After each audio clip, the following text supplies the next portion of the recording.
Kredia e re që ka dhënë sektori bankar gjatë muajit shkurt të këtij viti fiksohet në 28.7 miliard lekë, tregojnë të dhënat më të fundit nga Banka e Shqipërisë. Krahasuar me të njëjtën periudhë të një viti më parë, kur kreditë e reja fiksoheshin në 29.3 miliard lekë, rënja vlerësohet pranë 2.1%.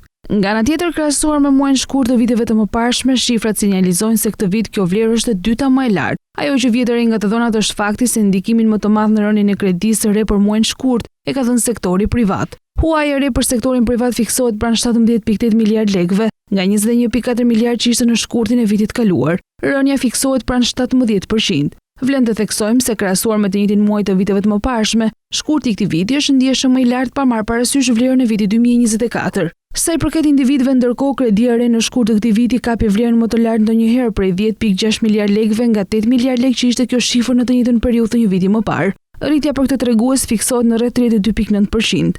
Për këtë tregues, viti aktual regjistron rekord që nga viti 2016. Ndërkohë, nëse i referohemi kredisë së re për individ për blerë banese, sërish përballemi me një shifër rekord prej 5.62 miliard lekësh. Rritja është e ndjeshme prej 34.4% nga 4.13 miliard lekë që ishte kjo vlerë në shkurtin e vitit 2024.